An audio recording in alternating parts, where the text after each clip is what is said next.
ഇങ്ങനെ ഉദിച്ച് എല്ലാവരെയും ഉണർത്തി കടന്നുപോവാൻ സാധിക്കുന്ന ഒരു ശക്തി സ്രോതസ്സിനെ പോലെ നമുക്കും ഈ ലോകത്തിൽ സ്വയം ഉണർന്ന് മറ്റുള്ളവർക്ക് ഉണർവ് കൊടുത്തുകൊണ്ട് കടന്നുപോവാൻ സാധിച്ചു കഴിഞ്ഞാൽ ജീവിതം ആനന്ദ ഉത്സവമാക്കി മാറ്റാമെന്ന് പൃഥു കണ്ടെത്തിയവരെയാണ്. അതാണ് നമ്മളും ഈ കഥകളിലൂടെയൊക്കെ പഠിക്കേണ്ടത്. പൃഥുവിനെ പോലെ ജീവിക്കാനുള്ള പ്രചോദനം നമുക്ക് കൈക്കൊണ്ടു കഴിഞ്ഞാൽ അത് തന്നെ ജീവിതം എന്ന് പറയുകയാണ്. അതിനുശേഷം പിന്നീട് പൃഥുവിന്റെ വംശാവലിയിൽ അദ്ദേഹത്തിന്റെ പുത്രൻ വിജിതാശ്വൻ രാജ്യഭാരം ഏറ്റെടുത്തു. പിന്നീട് ആ വംശാവലിയിൽ പിന്നീട് അടുത്ത രാജാവായിട്ട് വന്നത് പ്രാചീന ബർഹിസ് എന്ന് പറയുന്ന ബർഹിഷ്മത്ത് എന്ന് പറയുന്ന രാജാവാണ്. ഈ ബർഹിഷ്മത്തിന് പ്രത്യേകത ഉണ്ടായിരുന്നു. അദ്ദേഹത്തിന് 10 പുത്രന്മാരായിരുന്നു. അവരായിരുന്നു പ്രചേതസ്സുകൾ എന്ന പേരിൽ പ്രസിദ്ധന്മാരായി തീർന്നത്. ഈ പ്രചേതസ്സുകൾ എന്ന് പറയുന്ന കുട്ടികൾ തപസ്സിന് വേണ്ടി അവർ പടിഞ്ഞാറ് ദിക്ക് നോക്കി നടന്നു പോയിന്നാണ്. അവിടെ വെച്ച് അദ്ദേഹം വലിയൊരു തടാകത്തിൽ ഇറങ്ങി നിന്നുകൊണ്ട് തങ്ങളുടെ തപസ് ചെയ്യാൻ നിശ്ചയിച്ചപ്പോൾ അവരുടെ തപസ്സിൽ പ്രീതനായിട്ട് അവിടേക്ക് വരുന്നു രുദ്രഭഗവാൻ. അവിടെ വെച്ച് അവർക്ക് ഉപദേശിക്കുന്ന ഭാഗമാണ് രുദ്രഗീതം എന്ന് പറയുന്ന 24-ാം അധ്യായത്തിലെ അതിമനോഹരമായ ഒരു സ്തുതി. ഭഗവാൻ രുദ്രൻ പറഞ്ഞു കൊടുക്കുന്ന സ്തുതി ഭഗവാൻ വാസുദേവനെ കുറിച്ചുള്ള സ്തുതിയാണ്, തന്നെക്കുറിച്ചുള്ള സ്തുതിയല്ല. നിങ്ങൾ ഗുരുവായൂരിന്റെയൊക്കെ ചരിത്രം കേട്ടിട്ടുണ്ടെങ്കിൽ ഗുരുവായൂർ അമ്പലത്തിലുള്ള അടുത്തുള്ള കുളത്തെ രുദ്ര തീർത്ഥം എന്നൊക്കെയാണ് വിളിക്കുക. അവിടെ വെച്ചിട്ടാണ് പ്രചേതസ്സുകൾ തപസ് ചെയ്തെന്നൊക്കെ അങ്ങനെ കഥകളിൽ പറയും. ഏതായാലും ഇവിടെ പറയുന്നു പ്രചേതസ്സുകൾ ഒരു തടാകത്തിൽ ഇറങ്ങി നിന്ന് തപസ് ചെയ്തു എന്ന്. പിന്നീട് ആ തപസ്സിൽ പ്രീതനായിട്ട് സാക്ഷാൽ ഭഗവാൻ പ്രത്യക്ഷനായ എന്നുള്ള കഥകളൊക്കെ വീണ്ടും വരും. അവർക്ക് പുത്രൻ, അവർ മരീഷ എന്ന് പറയുന്ന വൃക്ഷങ്ങളുടെ പുത്രി വിവാഹം കഴിച്ച് അതിൽ ദക്ഷൻ പുനരവതരിച്ചു എന്നൊക്കെയാണ് പിന്നീട് കഥ പറയുന്നത്. ഏതായാലും 6-ാമത്തെ സ്കന്ധത്തിൽ വീണ്ടും ആ കഥ വരുന്നത് കൊണ്ട് ഇവിടെ വെച്ച് നമ്മളെ ഉപസംഹരിപ്പിക്കുകയാണ്. പിന്നീട് ഈ ബർഹിഷ്മത്തിന്റെ കഥയിലേക്കാണ് കിടക്കുന്നത്. ബർഹിഷ്മത്തിന്റെ മറ്റൊരു പേര് പ്രാചീന ബർഹിസ് എന്നായിരുന്നു. പ്രാചീനം എന്ന് പറഞ്ഞാൽ കിഴക്ക് ഭാഗം എന്നാണ്. ബർഹിസ് എന്ന് പറഞ്ഞാൽ ദർഭപ്പുല്ല് എന്നാണ്. അപ്പൊ ദർഭപ്പുല്ലിനെ എപ്പോഴും കിഴക്കോട്ട് മുഖമാക്കി വെച്ചവൻ ആരോ അവൻ പ്രാചീന ബർഹിസ് എന്ന് വെച്ചാൽ എന്താ അർത്ഥം? രാജാക്കന്മാര് യാഗദീക്ഷ എടുത്തു കഴിഞ്ഞാൽ ആദ്യം തന്നെ ദർഭപ്പുല്ല് കിഴക്കോട്ട് മുഖമാക്കി വെക്കണം. അപ്പൊ ദർഭപ്പുല്ല് കിഴക്കോട്ട് മുഖമാക്കി വെച്ചു കഴിഞ്ഞാൽ അവൻ ദീക്ഷയിലാണെന്ന് മനസ്സിലാക്കണം. നിങ്ങൾ ഭാരതം വായിക്കുമ്പോൾ അവിടെ ഈ കഥ പറയും. പരശുരാമസ്വാമി 21 വട്ടം ക്ഷത്രിയന്മാരെ കൊല്ലാൻ നിശ്ചയിച്ചു.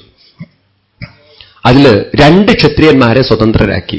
ഒന്ന് കല്യാണം കഴിച്ച അതേ ദിവസം കഴിയാത്ത ക്ഷത്രിയന്മാർ. കാരണം കല്യാണം കഴിച്ച ഉടനെ പാവം കൊല്ലുന്നത് ശരിയില്ല. രണ്ടാമത്തെ യാഗദീക്ഷ സ്വീകരിച്ചിരിക്കുന്ന ക്ഷത്രിയന്മാര്.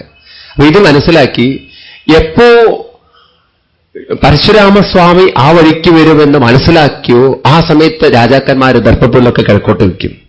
പരശുരാമസ്വാമി വരുമ്പോൾ ചോദിക്കും എവിടെ ഇവൻ എന്നൊക്കെ പറഞ്ഞ് അലറിക്കൊണ്ട് അട്ടഹസിച്ചു കൊണ്ടുവരുമ്പോൾ പറയും തൊഴുതുകൊണ്ട് ഞാനിപ്പോ യാഗദീക്ഷയില കണ്ടില്ലേ ദർഭപ്പുല്ല് കിഴക്കോട്ട് എന്ന്. ചിലർ പറയും ഭഗവാനെ ഇന്നലെ എന്റെ കല്യാണം കഴിഞ്ഞതെന്ന്. അപ്പൊ ഞാൻ കഴിഞ്ഞ പ്രാവശ്യം വരുമ്പോഴും നീ കല്യാണം കഴിച്ചു എന്നല്ലേ പറഞ്ഞത്? അത് ഇന്നലെ ഞാൻ അവളെ വീണ്ടും കല്യാണം കഴിച്ചു എന്ന്. അങ്ങനെയൊക്കെ പറഞ്ഞ് തൽക്കാലം എത്രയോ രാജാക്കന്മാര് ഈ ഭഗവാന്റെ പിടിയിൽ നിന്ന് രക്ഷപ്പെട്ടിട്ടുണ്ട്. ഈ പ്രാചീന ബർഹിസ് പണ്ട് എന്നും യാഗം ചെയ്ത രാജാവാണ്. പണ്ട് യാഗത്തിന് ആടിന്റെ അല്പം മാംസം വേണം. അതിന് ആടിനെ കൊല്ലുന്നൊരു പ്രക്രിയയുണ്ട്, വളരെ ഭീകരമാണ്. അതിൻ്റെ ഓരോ ഇന്ദ്രിയങ്ങളും മൂക്കടയ്ക്കും, വായകെട്ടും, ചെവി പൊത്തും, ഇങ്ങനെ എല്ലാ ഭാഗങ്ങളും അടച്ചുകൊണ്ട് അതിൻ്റെ മലദ്വാരത്തിലൂടെ പ്രാണനെ വിട്ട് അങ്ങനെ കൊല്ലുന്നൊരു പ്രക്രിയ ഉണ്ടായിരുന്നു. അത്രയും പഴയ പ്രാചീന കാലഘട്ടത്തിൽ ഈ ഭാരതത്തിൽ അങ്ങനെയൊക്കെയുള്ള നീചകൃത്യങ്ങൾ ചെയ്തിട്ടുണ്ട് ആളുകൾ. എന്നിട്ട് അതിൻ്റെ അല്പം മാംസം ഹോമത്തിന് ഉപയോഗിക്കും. അങ്ങനെ കുറേ ആടുകളെയൊക്കെ കൊന്ന് ഇയാൾ ഒരുപാട് യാഗം ചെയ്തിട്ടുണ്ട്.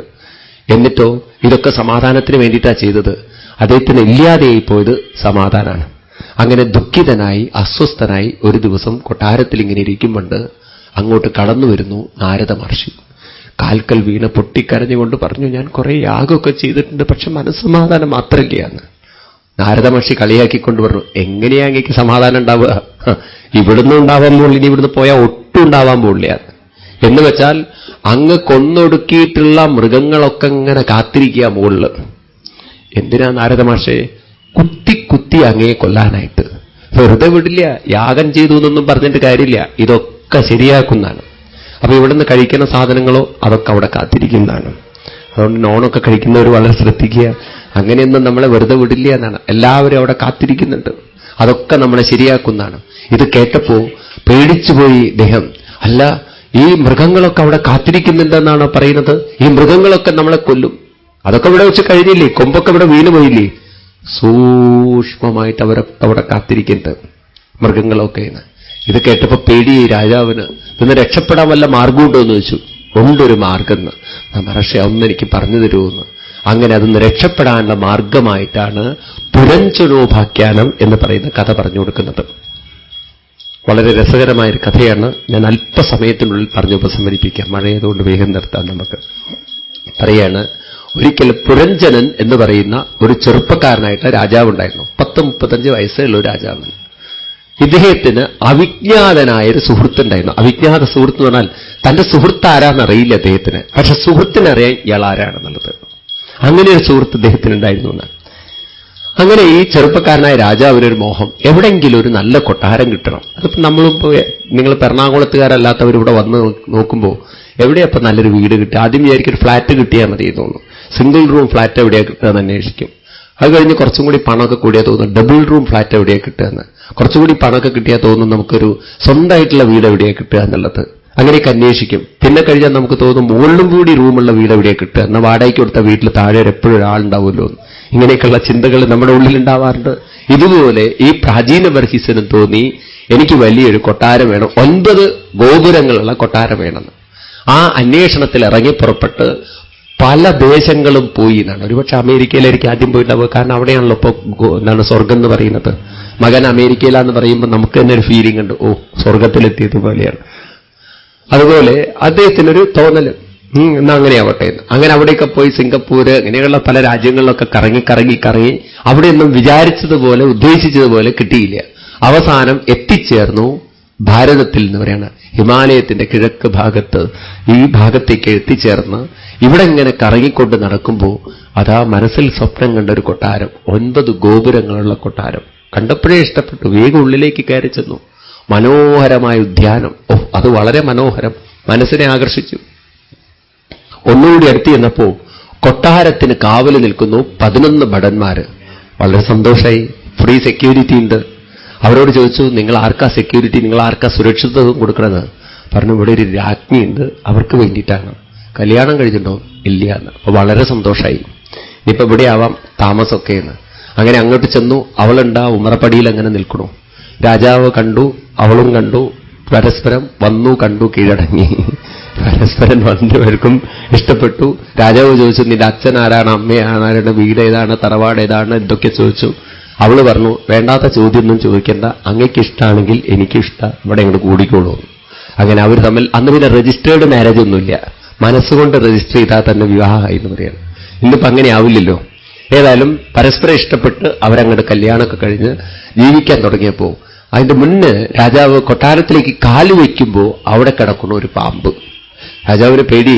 ആ പാമ്പിനെ ശ്രദ്ധിച്ചു നോക്കിയപ്പോ 5 തലയുള്ളൊരു പാമ്പ്, ഒരു അപൂർവ പാമ്പ്. രാജാവ് പേടിച്ചിങ്ങനെ നിൽക്കുമ്പോൾ അവള് പറയാണ്, പേടിക്കേണ്ട രാജൻ, ഇത് നമുക്ക് സുരക്ഷിതത്വം തരുന്ന പാമ്പാണ്, നമ്മളെ ദ്രോഹിക്കില്ല. അപ്പൊ പിന്നെ രാജാവിന് അതിലേറെ സന്തോഷമായി. പാമ്പ് വരെ സെക്യൂരിറ്റി കൊടുക്കുക പറഞ്ഞാൽ കേമൻ തന്നെയാണ് അവള്. അങ്ങനെ അവളുടെ കൂടെ ജീവിതം തുടങ്ങിയെന്ന്. അതും എങ്ങനെയുള്ള ജീവിതം? രാജാവ് വളരെ അച്ചടക്കമുള്ള രാജാവായിരുന്നു, ഭർത്താവായിരുന്നു പ്രിയാണ്. ഭാര്യ വല്ലതും കഴിച്ചാലേ ഭർത്താവ് കഴിക്കുള്ളൂ എന്നാണ്. അങ്ങനെയാണ് നല്ല ഭർത്താക്കന്മാരെന്നത്രേ. ഭാര്യ ചിരിച്ചാൽ ചിരിക്കും, ഭാര്യ കരഞ്ഞാൽ കരയും, ഭാര്യ വിഷമിച്ചാൽ വിഷമിക്കും, ഭാര്യ ഓടാൻ തുടങ്ങിയ ഓടും. ഇങ്ങനെയൊക്കെയുള്ള ഭർത്താക്കന്മാരെയാണ് അച്ചടക്കമുള്ള ഭർത്താവ് എന്ന് പറയാം. ഒരിക്കലൊരു അധ്യാപകൻ ക്ലാസ്സിൽ കുട്ടികളോട് ചോദിച്ചു, എന്താ അച്ചടക്കം എന്ന്. അപ്പൊ കുട്ടി പറയാണ്, അമ്മ അച്ഛനെ അടക്കം ചെയ്യലാണ് അച്ഛ അടക്കം എന്ന് പറയുന്നത്. എളുപ്പമായിട്ട് കുട്ടി ഉത്തരം. ഇതുപോലെ ഈ രാജാവ് നല്ല അടക്കമുള്ള ആളായിരുന്നു. ഭാഗവതം തന്നെ പറയുന്നു, ക്വചിത് പിബന്ധ്യാം വിഭതി, ഭാര്യ കഴിച്ചാലേ കഴിക്കുള്ളൂ. ചില ഭർത്താക്കന്മാർ അങ്ങനെ തന്നെയാണ്, അല്ലെങ്കിലും ഭാര്യ കഴിച്ചാലേ കഴിക്കുള്ളൂ. ഒരാൾ കല്യാണമൊക്കെ കഴിച്ച് 6 മാസം ഭാര്യ കഴിച്ചിട്ട് ഇയാൾ കഴിക്കുള്ളൂവല്ലോ. 6ാമത്തെ മാസം മുതൽ ഇയാളുടെ സ്വഭാവം മാറാൻ തുടങ്ങി, നേരത്തെ കഴിക്കാൻ തുടങ്ങി. ഭാര്യ ചുപ്പെന്താ നീക്കെന്നോട് സ്നേഹമൊന്നുമില്ലേ? അയാൾ പറയണം, ഇപ്പോഴാണ് ഇതൊക്കെ വേവാൻ തുടങ്ങിയതെന്ന്. അതിന്റെ അർത്ഥം ഇത്രയും കാലം അന്ന് മര്യാദയ്ക്ക് ദൈവമുണ്ടായിരുന്നില്ല, അതുകൊണ്ടാണ് നീ കഴിച്ചിട്ട് ഞാൻ കഴിക്കാന്ന് വെച്ചത്. ഇതുപോലെ ആയിരുന്നില്ല ഇദ്ദേഹം. ഭാര്യ കഴിച്ചാൽ തന്നെ കഴിക്കുള്ളൂ, ഭാര്യ ചിരിച്ചാൽ ചിരിക്കും, ഭാര്യ ഓടിയാൽ ഓടും, ഭാര്യ പറഞ്ഞാൽ പറയും. അങ്ങനെ സ്നേഹസമ്പന്നനായ ഭർത്താവ്. ഏതായാലും കാലം മുന്നോട്ട് പോയി, അതിൽ കുട്ടികളുണ്ടായി, പേരക്കുട്ടികളുണ്ടായി. അങ്ങനെ സന്തോഷത്തിന്റെ, സുഖത്തിന്റെ, സ്വർഗത്തിന്റെ നാളുകൾ ഇങ്ങനെ പോകുന്നതിൻ്റെ ഇടയ്ക്ക് ഒരു ദിവസം രാജാവ് മൃഗയാ വിനോദത്തിന് വേണ്ടി കാട്ടിലേക്ക് പോയിന്നാണ്. അങ്ങനെ മൃഗയാ വിനോദമൊക്കെ ചെയ്ത് തളർന്ന് അവശനായി കൊട്ടാരത്തിലെത്തുമ്പോൾ ഭാര്യയെ കാണില്ല. ഭാര്യയെ കാണാനില്ലെങ്കിൽ പിന്നെ കരച്ചിലേ നിവൃത്തിയുള്ളൂ. തോഴിമാരോടൊക്കെ കരഞ്ഞുകൊണ്ട് ചോദിച്ചു, എവിടെ പോയി എന്റെ ഭാര്യ എന്ന്. പറഞ്ഞു, അങ്ങയുടെ മുറിയിൽ പോയി നോക്കൂന്നു. നോക്കുമ്പോഴെന്താ കാണുന്നത്? തലയെല്ലാം നിലത്തടിച്ചുകൊണ്ട് മുടിയൊക്കെ പാറിക്കൊണ്ട് അങ്ങനെ കിടക്കണു, പൊട്ടി കരഞ്ഞുകൊണ്ട്.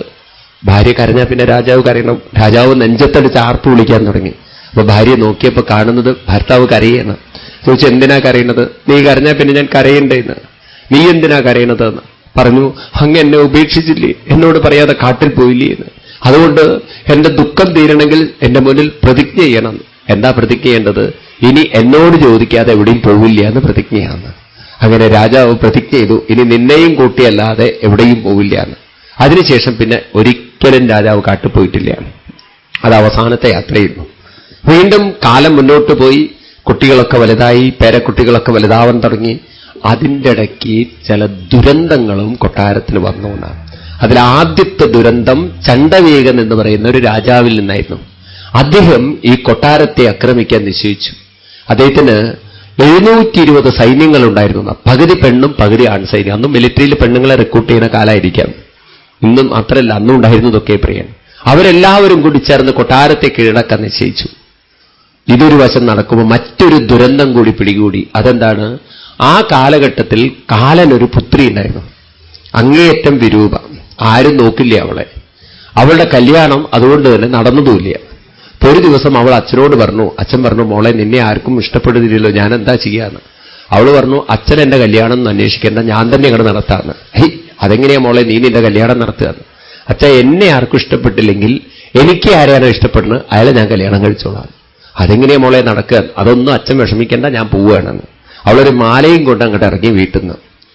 അങ്ങനെ വഴിയിൽ വെച്ച് ആരെയാണോ ആദ്യം കാണുക അവരെ കെട്ടാന്നാണ് മനസ്സിൽ വിചാരിച്ച അവള്. ഇറങ്ങി പടി പുറത്തിറങ്ങിയപ്പോൾ ആദ്യം കാണുന്നത് പാവൻ നാരദ മഹർഷി ആ വഴിക്ക് വരുന്നതാ. അയാളാണെച്ചാൽ ഒരു വ്രതം കൊടുത്തിട്ടുണ്ട്, ഈ ജന്മം കല്യാണം കഴിക്കില്ല എന്ന്. ഇവള് മാലയും കൊണ്ട് അയാളുടെ നേരെ. നാരദ മഹർഷി ചോദിച്ചു, എന്താ നിന്റെ പുറപ്പാട് എന്ന്. അവള് പറഞ്ഞു, ഞാനൊരു പ്രതിജ്ഞ ചെയ്തിട്ടുണ്ട്, ആദ്യം ആരെയാണോ കാണുക അയാളെ കല്യാണം കഴിക്കുന്നു. നാരദ മഹർഷി പറഞ്ഞു, ഞാനൊരു പ്രതിജ്ഞ ചെയ്തിട്ടുണ്ട്, ആരും കല്യാണം കഴിക്കില്ല, നീ എന്നെ ഉപദ്രവിക്കരുത്. അപ്പൊ അവള് പറഞ്ഞു, നാരദ മഹർഷി എന്റെ അച്ഛന്റെ പേര് യമൻ എന്നാണ്. പിന്നെ നാരദർക്ക് നാവുണ്ടില്ല, അതെ യമരാജാവിന്റെ മകളാണ്, എന്ത് വിചാരിച്ചാലും നടക്കും. ഉടനെ അവളോട് പറഞ്ഞു, എന്നാൽ നിനക്ക് പറ്റിയ ഒരാളെ ഞാൻ പറഞ്ഞെന്നാ പറയുന്നു വെച്ചു. അത് മതി. ആരാന്ന് വെച്ചു. യവനൻ എന്ന് പറയുന്ന ഒരു രാജാവുണ്ട്, അയാൾക്കൊരു പക്ഷേ നിന്നെ പറ്റിയെന്ന് വരും. അല്ല, എന്നെ ഇഷ്ടപ്പെടുക അയാൾക്ക്, അതെനിക്ക് പറയാൻ പറ്റില്ല. നീ ഒരു കാര്യം ചെയ്യും, ഇപ്പൊ പോയിക്കോളൂ, അയാൾ സന്ധ്യാസമയല്ലേ, സന്ധ്യയ്ക്ക് സന്ധ്യാവന്ദനത്തിന് ഇരിക്കുന്നുണ്ടാവും, ധ്യാനത്തിനിരിക്കുന്നുണ്ടാവും, അപ്പൊ ഈ മാല കൊണ്ട് കഴുത്തിലിട്ടോളൂ പറഞ്ഞു. അവള് നേരെ ചെന്നു യവനന്റെ അടുത്ത്. യവനിങ്ങനെ സന്ധ്യയ്ക്കിങ്ങനെ നാമം ചൊല്ലിക്കൊണ്ടിരിക്കുകയാണ്. ആ സമയത്താണ് കഴുത്തിലൊരു മാല വന്നു വീണത്. അപ്പൊ യവനെന്താ വിചാരിച്ചത്? ഭക്തി കൊണ്ട് ഭഗവാനിട്ടതാണെന്നാണ്. സന്തോഷം കൊണ്ട് കണ്ണു തുറന്നു നോക്കുമ്പോൾ വിരൂപിയായിട്ടുള്ള സ്ത്രീ മുന്നിൽ നിൽക്കണു. ചോദിച്ചു, നീ ആരാണെന്ന്. പറഞ്ഞു, ഞാൻ നിങ്ങളുടെ ഭാര്യയാണെന്ന്. ആര് പറഞ്ഞു? തെളിവുണ്ട്, കഴുത്തിൽ നോക്കൂന്ന്. പിന്നെ യവനൊന്നും പറയാൻ പറ്റില്ല. പറഞ്ഞു, നീ എന്താ എന്നെ പരീക്ഷിക്കുകയാണോ എന്ന്. പിന്നെ പറഞ്ഞു, എന്റെ അച്ഛന്റെ പേര് യമരാജാവാണ്. പിന്നെ ഒന്നും മിണ്ടിയില്ല. ഒരു കാര്യം, ഇനി നിന്നെയും കൊണ്ട് എന്റെ വീട്ടിൽ പോയാൽ അവൾ ഓടിക്കും നമ്മളെ, അതുകൊണ്ട് നമുക്ക് വേറെ എവിടേക്കെങ്കിലും പോവാന്ന്. ഇത് കേട്ടപ്പോൾ അവള് പറയാണ്, ഏതായാലും പുരഞ്ജനനും പുരഞ്ജനിക്കും പ്രായമായില്ലേ, അവരെ ഓടിച്ച് നമുക്ക് ആ കൊട്ടാരത്തിൽ ഇങ്ങോട്ട് താമസിക്കുകയാണ്. അങ്ങനെ ആ കൊട്ടാരം ആക്രമിക്കാൻ അവർ നിശ്ചയിച്ചു. ഒരു വശത്ത് ചണ്ഡവേഗൻ, ഒരു വശത്ത് കാലനും യവനനൊക്കെ കാലപുത്രിയൊക്കെ കൂടി ചേർന്ന് ആക്രമിച്ചപ്പോ പുരഞ്ജനന് മനസ്സിലായി ഈ കൊട്ടാരം ഇനി നിലനിൽക്കില്ല എന്ന്. താൻ മരിച്ചുപോയ തന്റെ ഭാര്യയെ ആരാ നോക്കുക? കാരണം ഭാര്യ ജീവിച്ചിരുന്നാലേ താനുള്ളൂ എന്നാണ് അയാളുടെ വിശ്വാസം. അങ്ങനെ ഭാര്യയുടെ വിഷമങ്ങൾ മനസ്സിലാക്കി ഭാര്യയെ ഓർത്തോർത്തോർത്തോർത്തോർത്ത് ഭാര്യയെ ചിന്തിച്ച് ചിന്തിച്ച് ചിന്തിച്ച് അയാൾ ശരീരം ഉപേക്ഷിച്ചു എന്നാണ്. ഭാര്യയെ മനസ്സിൽ വിചാരിച്ച് ശരീരം ഉപേക്ഷിച്ചതുകൊണ്ട് പിന്നീട് ഒരു പെണ്ണിന്റെ ജന്മം എടുക്കേണ്ടി വന്നു എന്നാണ് ഭാഗവത ഇതാ പറയുന്നത്. അപ്പൊ നമ്മൾ മരിക്കുന്ന സമയത്ത് അറിയാതെ ഒരു പട്ടിയുടെ രൂപം മനസ്സിൽ വിചാരിച്ചാൽ, അയ്യോ എന്റെ പട്ടി ആരാ നോക്കുക എന്ന്. വീട്ടിൽ പട്ടി ഉണ്ടെങ്കിൽ ഉറപ്പായിട്ടും പിന്നെ നമ്മൾ ആരായിട്ട് വരണം? ഒരു പട്ടിയായിട്ട് പിന്നെ വരണം എന്നാണ്. അപ്പൊ അങ്ങനെയൊക്കെയുള്ള കാര്യങ്ങൾ നാളെ നമുക്ക് എന്തായാലും ചർച്ച ചെയ്യാം. ഈ പുനർജന്മത്തെക്കുറിച്ച് വളരെ ശാസ്ത്രീയമായിട്ട് നമ്മൾ മനസ്സിലാക്കണം. ഈ പുനർജന്മം ഉണ്ടോ? ഉണ്ടെങ്കിൽ നമുക്ക് എങ്ങനെ അറിയാം അടുത്ത ജന്മം നമ്മൾ ഏതാ എടുക്കുക എന്നുള്ളത്? മനുഷ്യജന്മം കിട്ടുമോ നമുക്ക്? അതോ വല്ല മൃഗത്തിൻ്റെ എടുക്കുമോ? വീണ്ടും നമ്മൾ എടപ്പള്ളി തന്നെ വന്ന് വീഴുവോ? എറണാകുളത്ത് തന്നെ ഈ കൊതുകടി കൊള്ളാനായിട്ട് അവസാനം നമ്മൾ മരിക്കുന്ന സമയത്ത് ഈശ്വര മരിക്കുന്ന സമയത്ത് തന്നെ കൊതുകടിക്കരുതെന്ന് വിചാരിച്ചു പോയാൽ, ഒരു കൊതുകിന്റെ രൂപം എങ്ങാനും മനസ്സെടുത്തു കഴിഞ്ഞാൽ പിന്നെ എറണാകുളത്ത് കൊതുകായിട്ട് വരേണ്ടി വരും.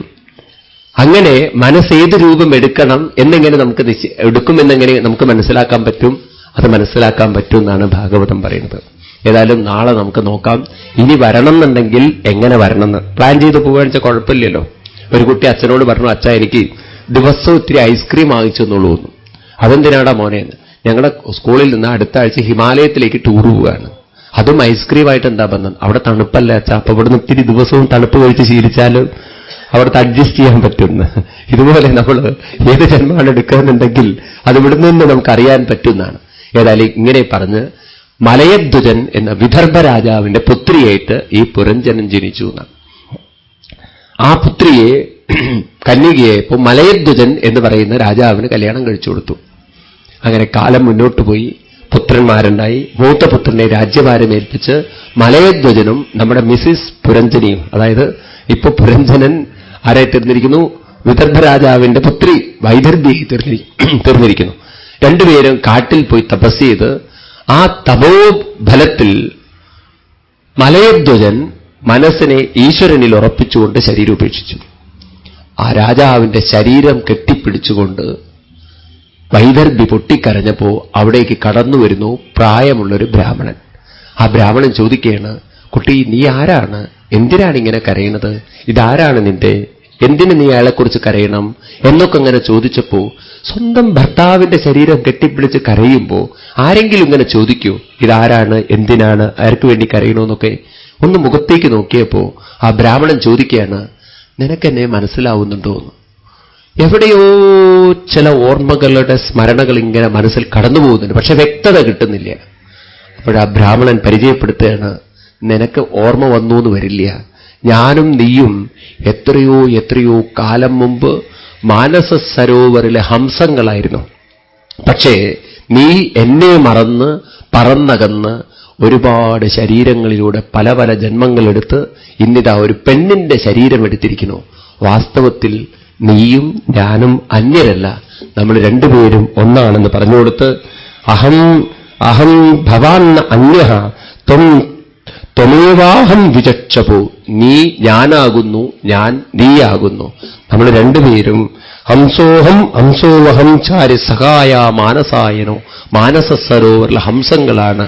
അതുകൊണ്ട് നീ ഇവിടെ ഇരുന്ന് കരയേണ്ട, നമുക്ക് തിരിച്ചു പോവാം അങ്ങോട്ടെന്ന് പറഞ്ഞ് രണ്ടുപേരും കൈപിടിച്ചുകൊണ്ട് പഴയ ലോകത്തിലേക്ക് തിരിച്ചുപോയി എന്നാണ് കഥ.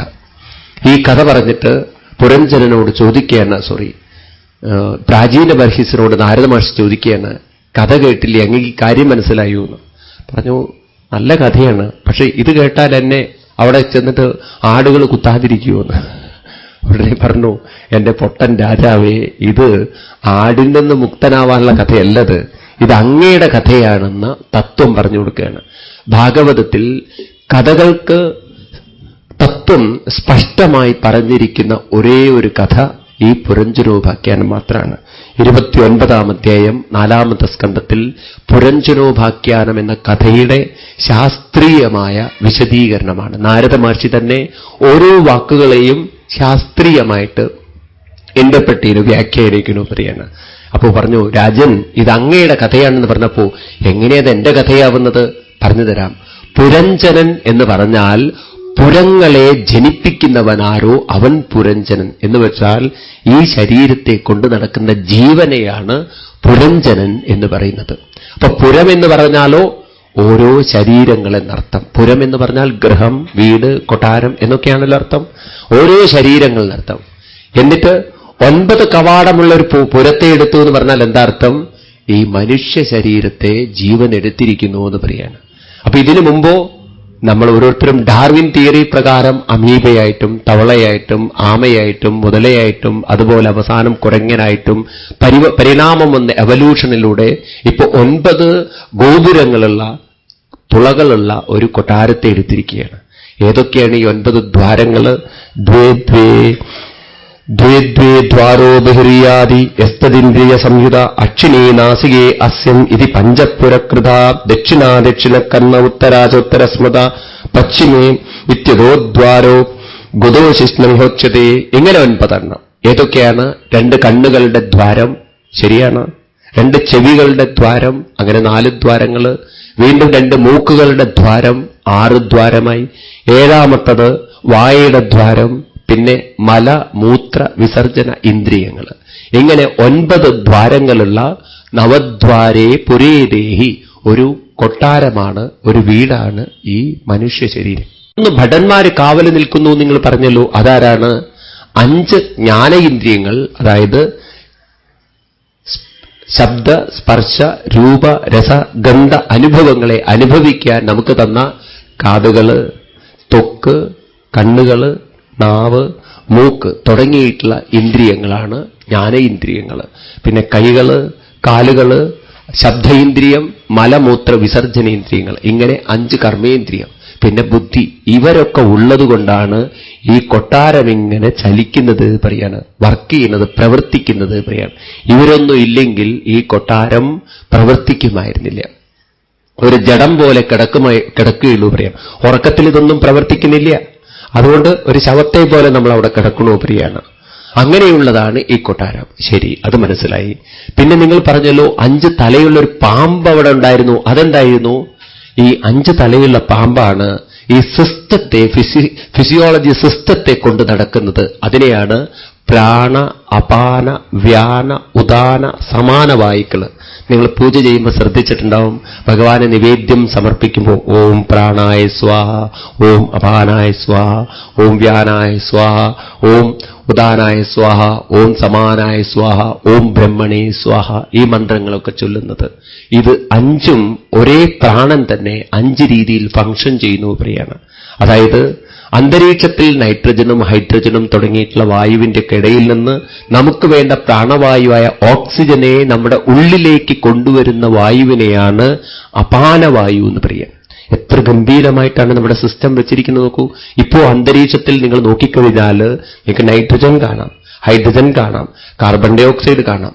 എല്ലാ തരത്തിലുള്ള വാതകങ്ങളും ഈ അന്തരീക്ഷത്തിൽ നിറഞ്ഞിരിക്കുന്നു. ഇല്ലേ? ശരിയല്ലേ? അതിൽ നിന്ന് ഓക്സിജൻ മാത്രം ഉള്ളിലേക്ക് കൊണ്ടുവന്ന് ഈ ശരീരത്തെ നിർത്തുന്നു ഒരു പ്രാണവായു പ്രിയാണ്. രണ്ടാമത്, ഉള്ളിലെത്തുമ്പോഴേക്കും അവൻ സിസ്റ്റങ്ങളിലൂടെ കടന്നു പോകുമ്പോഴേക്കും കാർബൺ ഡൈ ഓക്സൈഡായി മാറി അവനെ പുറത്തേക്ക് തള്ളുന്നു, പ്രാണവായു പ്രിയാണ്. കഴിക്കുന്ന ഭക്ഷണങ്ങളെ ദഹിപ്പിക്കുന്നു, വ്യാനവായു പ്രിയാണ്. ഇതൊക്കെ പ്രകൃതി നിശ്ചയിച്ചിരിക്കുകയാണ്. അതുകൊണ്ടാണ് ഈ വ്യാനവായുവിന്റെ പ്രവർത്തനം തളരുമ്പോഴാണ് വായു ഗുളിക കഴിക്കേണ്ടി വരുന്നത്. ഇപ്പൊ വായു പോരാ, അപ്പം ദഹനങ്ങളൊന്നും മര്യാദയ്ക്ക് നടക്കില്ല, ശ്വാസം മുട്ടും ആ സമയത്ത്. അപ്പൊ ഈ ഗുളിക കഴിക്കണമെന്ന് പറയാണ്. അത് കഴിഞ്ഞിട്ട് കഴിച്ച ഭക്ഷണം നോക്കൂ, പ്രകൃതി എത്ര ഗംഭീരമാണ്. നമ്മുടെ ശരീരത്തിൽ ഈ കഴിച്ച ഭക്ഷണമൊക്കെ ഒരു ഭാഗത്ത് മാത്രമേ കൂടുന്നുള്ളൂ എങ്കിൽ, കൈകളിലേക്ക് മാത്രമേ എനർജി വരുന്നുള്ളൂ എങ്കിൽ കൈ മന്ത് പിടിച്ചതുപോലെ ഉണ്ടാവും. വളർച്ച പ്രോപ്പറായിരിക്കില്ല, ഈക്വലായിരിക്കില്ല. എന്നാൽ വളർച്ച എല്ലായിടത്തും ഒരുപോലെ എത്തിച്ചുകൊണ്ട് അങ്ങനെ സിസ്റ്റത്തെ മെയിൻറ്റെയിൻ ചെയ്യുന്നു സമാനവായു. അത് കഴിഞ്ഞ് ഭക്ഷിച്ച ഭക്ഷണം അത് വിസർജ്യവസ്തുവായി തീരുമ്പോൾ, വേസ്റ്റായി തീരുമ്പോൾ ശരീരത്തിൽ നിന്ന് പുറത്തേക്ക് തള്ളാൻ പ്രേരിപ്പിക്കുന്ന വായുവാണ് ഉദാനവായു പ്രിയാണ്. ഇങ്ങനെ 5 വായുക്കളാൽ ഈ ശരീരം മര്യാദയ്ക്ക് നടക്കുന്നു പ്രിയാണ്. കള്ളു കുടിക്കുമ്പോഴും സിഗരറ്റൊക്കെ വലിക്കുന്ന ആളുകൾ കുറെ കഴിഞ്ഞാൽ ഈ സിസ്റ്റം തെറ്റിക്കും. അപ്പോഴാണ് 10-70 വയസ്സായി കഴിഞ്ഞാൽ ഡൈജഷൻ നടക്കില്ല, മൂത്രം പോവില്ല, മലം പോവില്ല, ഈ സിസ്റ്റങ്ങളൊക്കെ കൊലാപ്സ് ആയിട്ടുണ്ടാവും. എന്നാൽ ഇതൊക്കെ നമ്മൾ മനസ്സിലാക്കിയിട്ടാണ് ജീവിക്കുന്നെങ്കിൽ ഭഗവാൻ പറയും, നിങ്ങൾ കഴിക്കുന്ന ഭക്ഷണമൊക്കെ ആരാ ദഹിപ്പിക്കുന്നതെന്നറിയോ? അഹം വൈശ്വാനരോ ഭൂത്വാ പ്രാണിനാം ദേഹമാശ്രിത പ്രാണാപാനസമായുക്തോ പയാമ്യന്നം ചതുർവിധം. എല്ലാ ഭക്ഷണങ്ങളെയും ഞാൻ തന്നെയാണ് ദഹിപ്പിക്കുന്നത് എന്ന് പറയാണ്. അപ്പൊ നമ്മൾ വേണ്ടാത്തതൊക്കെ വലിച്ചു കയറ്റുമ്പോഴാണ് സിസ്റ്റങ്ങളൊക്കെ തെറ്റുന്നതും പിന്നെ രോഗങ്ങളൊക്കെ നമുക്ക് വരുന്നതും. ഏതായാലും ഇങ്ങനെ 4 വായു, 5 വായുക്കള്. പിന്നെ ചോദിച്ചു, ഒരു മനോഹരിയായിട്ട് സുന്ദരിയായിട്ട് പെൺകുട്ടിയെ കണ്ടു, അവളെ കല്യാണം കഴിച്ചു എന്നൊക്കെ പറഞ്ഞല്ലോ, അതാരാണ്? അത് മറ്റാരുമല്ല, പ്രമദ എന്ന് പറയുന്ന മനസ്സ് തന്നെയാണ് പറയാണ്. അപ്പൊ ഈ ജീവൻ വിവാഹം കഴിച്ചത് മനസ്സിനെയാണെന്ന് പറഞ്ഞാൽ ഞാനും നിങ്ങളും മനസ്സിനോട് ചേർന്ന് പിന്നെ മനസ്സിന്റെ വികാര വിക്ഷോഭങ്ങൾക്കനുസരിച്ച് ആടി പാടുന്നു. മനസ്സ് കരയാൻ പറഞ്ഞാൽ നമ്മൾ കരയുന്നു, മനസ്സ് ഓടാൻ പറഞ്ഞാൽ ഓടുന്നു, മനസ്സ് ചിരിക്കാൻ പറഞ്ഞാൽ ചിരിക്കുന്നു, മനസ്സ് ദേഷ്യപ്പെടാൻ പറഞ്ഞാൽ ദേഷ്യപ്പെടുന്നു. അങ്ങനെ മനസ്സിന്റെ അടിമകളായി തീർന്ന് അങ്ങനെ നമ്മുടെ ജീവിതം മുന്നോട്ട് പോകുന്നു പറയാണ്. അങ്ങനെ ഇരിക്കുമ്പോൾ ഒരു ദിവസം മൃഗയാവിനോദത്തിന് രാജാവ് പോയി വന്ന് കണ്ടില്ല എന്നൊക്കെ പറഞ്ഞല്ലോ. അതായത് ഇടയ്ക്കിടയ്ക്ക് നമ്മൾ ഉറക്കങ്ങളിലേക്ക് പോകുമ്പോൾ മനസ്സുമായിട്ടുള്ള ബന്ധം കുറച്ചു നേരത്തേക്ക് വിട്ടുപോകുന്നു. അതുകൊണ്ടോ മനസ്സിൽ നിന്നും ഒരു ശാന്തി കുറച്ചു നേരത്തേക്ക് നമുക്കൊക്കെ കിട്ടുന്നു പ്രിയാണ്. അങ്ങനെ നമ്മൾ ഒരു വ്യക്തി മനസ്സിൽ എന്ത് ചിത്രമെടുത്തുകൊണ്ട് ഈ ശരീരം വിടുന്നു, ആ ചിത്രത്തിനനുസരിച്ച് വീണ്ടും കൊതിച്ചപ്പുമാൻ കൊതിച്ച സ്ത്രീ കൊതിന്ന ഉഭയമന്തതി ദേവോ മനുഷ്യതിര്യക്വാ യഥാ കർമ്മഗുണം ഭവ. ഒന്നുകിൽ മനുഷ്യനായിട്ട് അല്ലെങ്കിൽ മൃഗമായിട്ട് ഏതെങ്കിലും ഒരു രൂപത്തിൽ ജനിക്കാൻ ബാധ്യസ്ഥനാണ്. ഞാനത് വ്യക്തമാക്കട്ടെ. നിങ്ങൾ ഇങ്ങോട്ട് വരുന്നതിന് മുമ്പ് ഞാൻ പറഞ്ഞു രാവിലെ, ഇത് ഞാൻ ആവർത്തിക്കുന്നുള്ളത്, ഇവിടുത്തെ ചിത്രം നിങ്ങളുടെ മനസ്സിലുണ്ടായിട്ടുണ്ട്.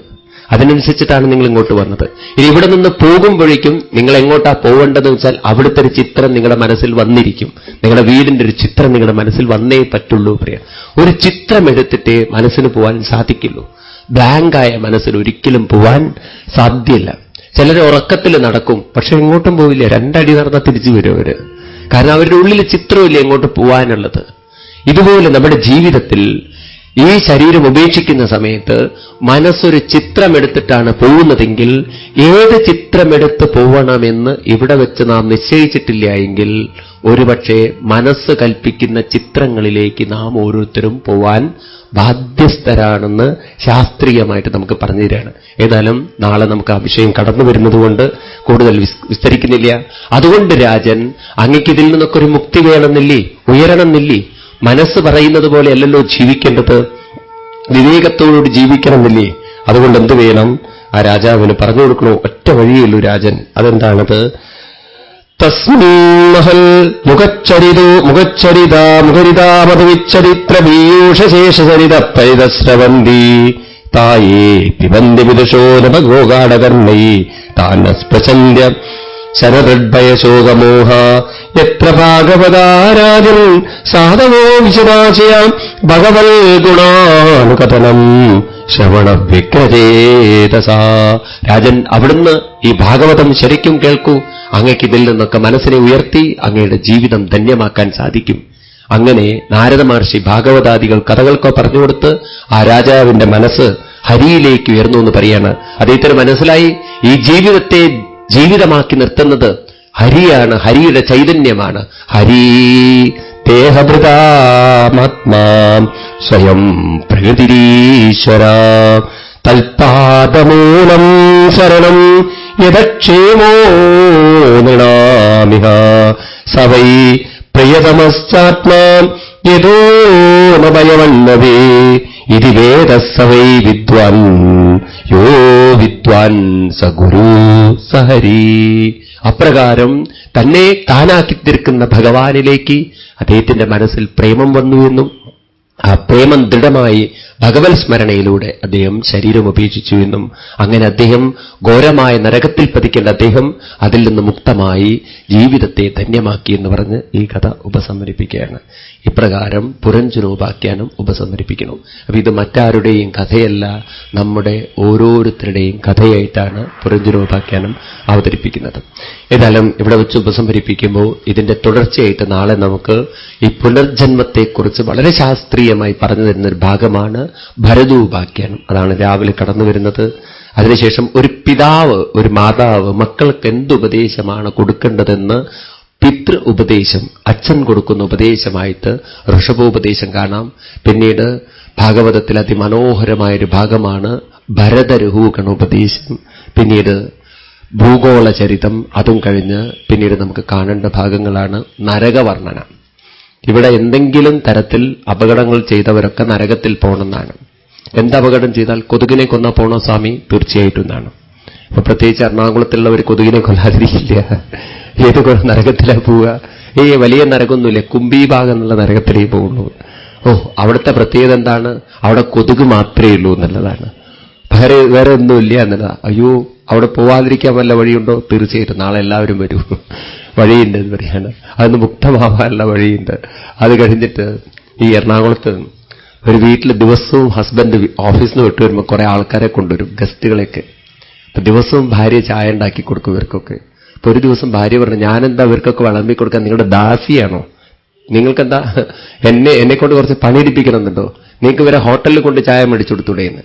ഉടനെ ഭർത്താവ് പറയാണ്, എടി ഈ കൊതുകുകൾക്കൊക്കെ ആരാ ചോര കൊടുക്കുക?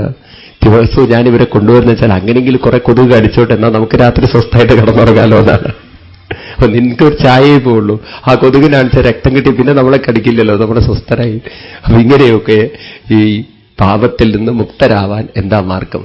നരകത്തിൽ പോവാൻ ഒരുപാട് മാർഗങ്ങളുണ്ട്. പോവാതിരിക്കാൻ എന്താ മാർഗം? അതിന് മനോഹരമായ മറ്റൊരു കഥ പറയുന്നു, അജാമിലോപാഖ്യാനം എന്നൊരു കഥ. അതിനുശേഷം വൃത്രാസുര ചരിതം. പിന്നെ നാളെ മുതൽ അവതാരങ്ങൾ തുടങ്ങുകയാണ്. ഭഗവാൻ നരസിംഹമൂർത്തിയായിട്ട് അത്യത്ഭുതകരമായ രൂപമെടുത്ത് നമ്മളെ ഓരോരുത്തരെയും അനുഗ്രഹിക്കുന്നു എന്ന ഭാഗം നാളെയാണ് കടന്നു വരുന്നത്. തന്റെ ഭക്തോത്തമനായ പ്രഹ്ലാദനെ അനുഗ്രഹിക്കാനും തന്റെ പാർഷദനായ ജയവിജയന്മാരിൽ വിജയനെ വീണ്ടും തിരിച്ചു കൊണ്ടുവരാനുമായിട്ട് ഭഗവാൻ ഒരു വല്ലാത്തൊരു പ്രത്യേകതയുള്ള അവതാരമാണ് നരസിംഹാവതാരം. അതൊക്കെ നമുക്ക് നാളത്തേക്ക് കാണാം. നാളെ വെച്ചുകൊണ്ട് ഉപസംഹരിക്കുന്നു. സർവത്ര ഗോവിന്ദനാമ സങ്കീർത്തനം. ഗോവിന്ദ ഗോവിന്ദ. രാധാരമണ മുകുന്ദ മുരാരെ ശരണം മേ തവ ചരണയുഗം.